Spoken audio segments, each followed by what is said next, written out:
Hey friends, welcome to episode 116 of the Do Business Better podcast. I'm coming to you from the road, actually, a lobby of a roadside Fairfield Marriott, and I wanted to get you this information. It's going to be a very short episode, but it's also going to be a very helpful and useful episode for you because it's just dawned on me here on this week's travels about something that all of us as business people need to have at the forefront of the mindset when we're walking into a situation. Okay, you've heard me talk about business being derived from relationships and how all business people serve others, right? We all work for other people's money. It's one of my big points. There's no such thing as self-employed. Ultimately, we work for other people's money because, let's face it, every dollar you're going to earn the rest of your life is right now someone else's dollar.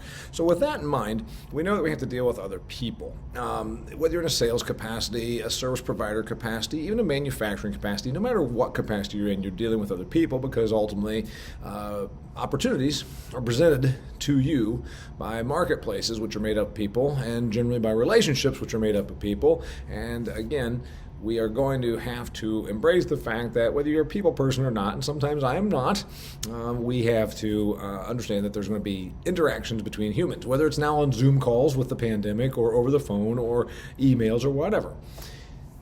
This is not a interpersonal sales lesson. This is not a let's talk to you about how to shake someone's hand. We know you're beyond all that. It's about what I'll call outcome and objective analysis. Outcome and objective analysis.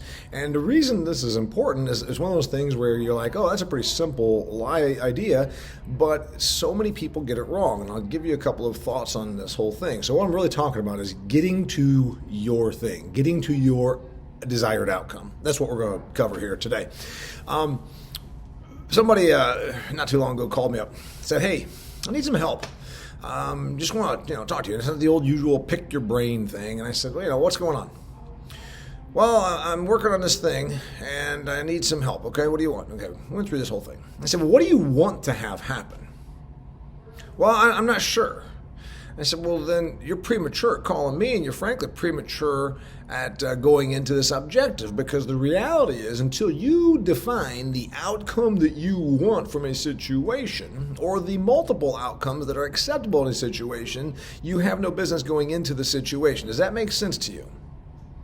Yeah, we're talking about doing the research and the due diligence and the picking up the pieces and the grabbing and scraping together information. There's all that. But when ultimately it comes down to that time, whether it's a sales situation, a multi-year contractual arrangement with some organization, being a service provider in some sort of a contract arrangement, going about getting a job, whatever that thing is, before you walk into that room or into that Zoom call or take the phone and put it in your hand and call that person or send and craft an email, I believe it is very powerful to first do the outcome and objective analysis. Something I learned a long time ago, probably when I was a salesperson, but more so when I became self-employed, because you'd have these people that said, I want to talk to you about maybe doing some stuff. I think maybe we got some opportunities.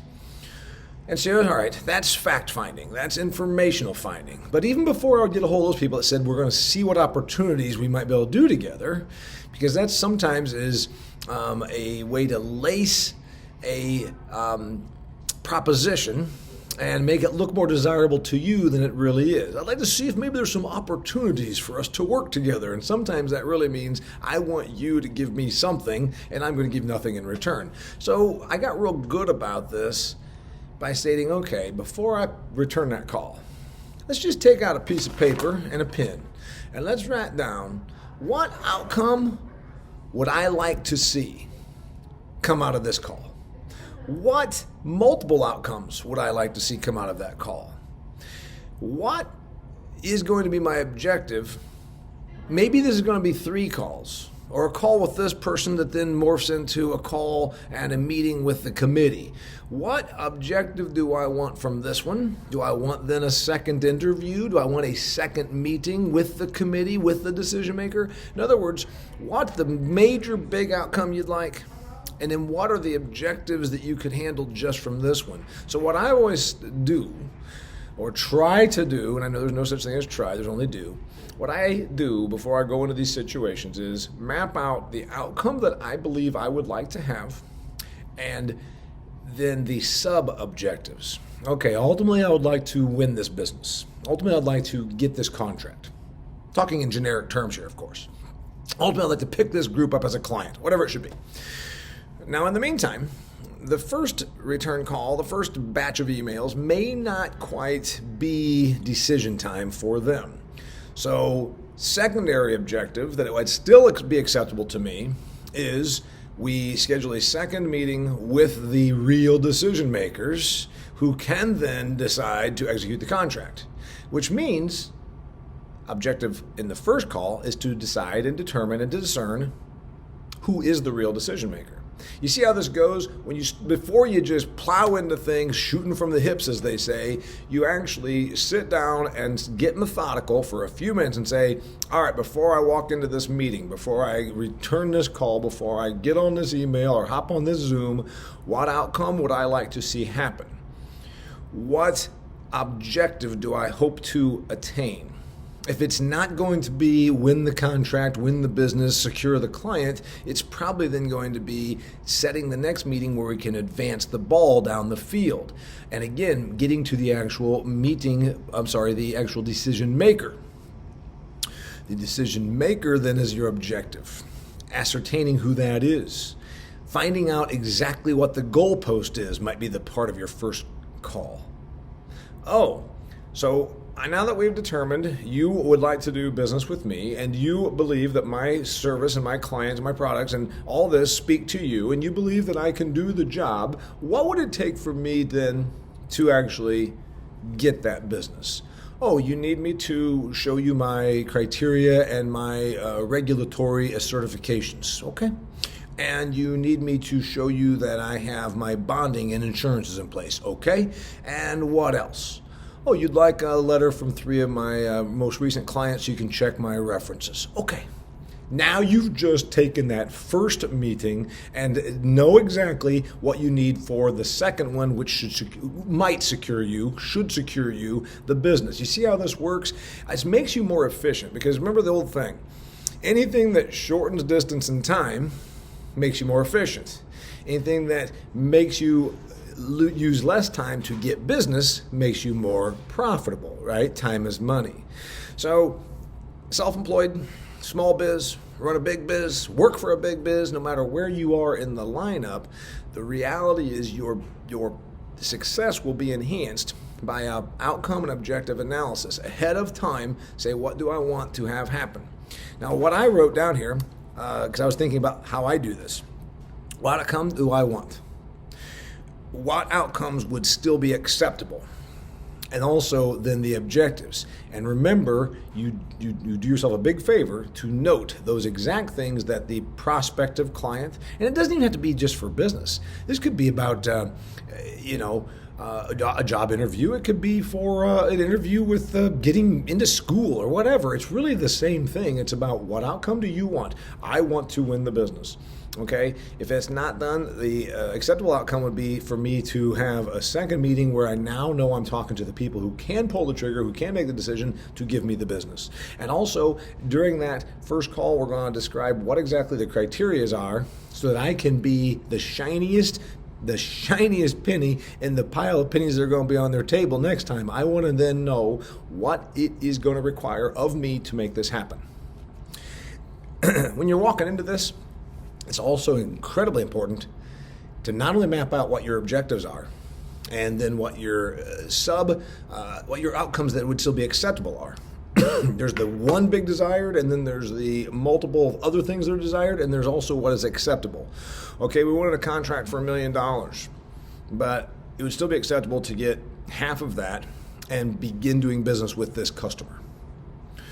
That's still an acceptable outcome. And then also, you say, okay, what would it take for us to grow that in year 2? Now you are giving yourself the opportunity from a sales and a proposal standpoint. They are telling you what it's going to take. Map out what is not acceptable to you. Map out what is not an acceptable outcome for you. The one thing that you say, absolutely you cannot accept. I cannot accept this because it would be detrimental to my business. I can give you examples all day long. Somebody would call me up in the old days when I'm a political comedy act. Hey, I know you're going to be in Toledo. I'm not too far from there. I would love for you to come and work with our organization. Oh, here I am. Apparently the Fairfield Marriott just got notice that their electric bill had to be cut.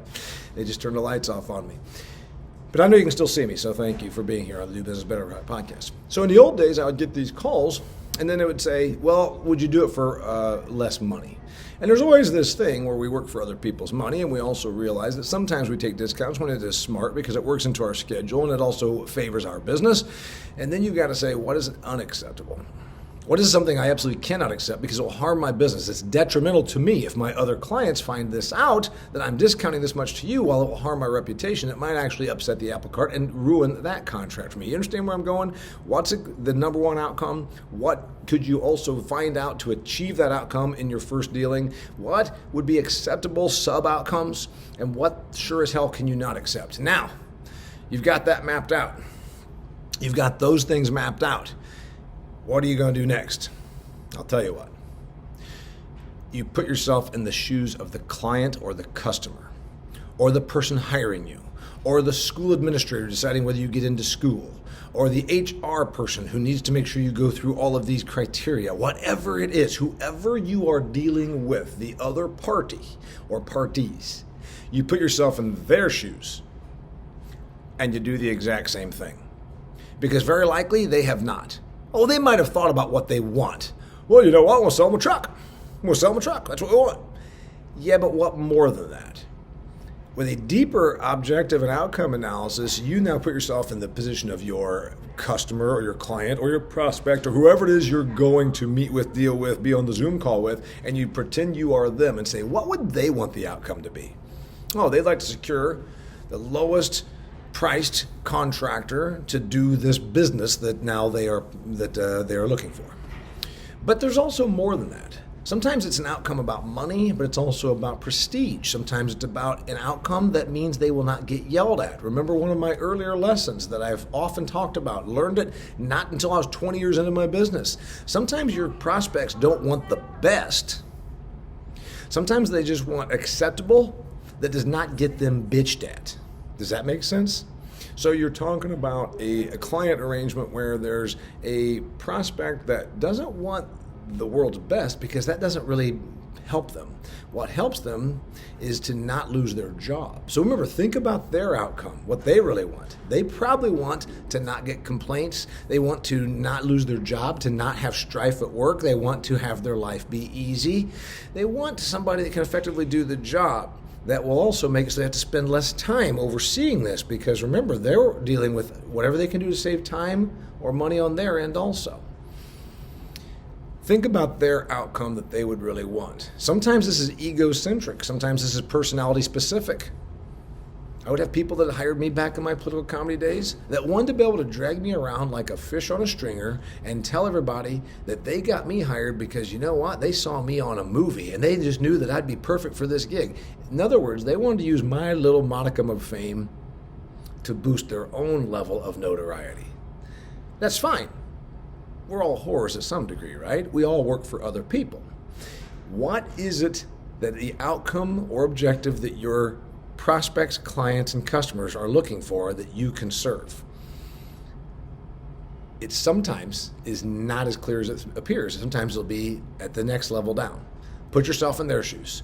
What outcome do they want? What objectives would they settle for? What outcomes would they accept? And then what certainly can they not accept? They probably cannot accept something that's going to put them out of business, make them look bad, hurt themselves in the eye of their customer, make them get in trouble with their boss, whatever that might be. Now then, as you're analyzing your outcome and objective analysis, look at their situation, look at your situation, go through those three things. Like I said, outcome you want, what's it going to take to get to that outcome, what outcomes you could accept, what outcomes you absolutely cannot accept. Do the same thing then from the other side of the table, looking at it from their perspective. Now do this.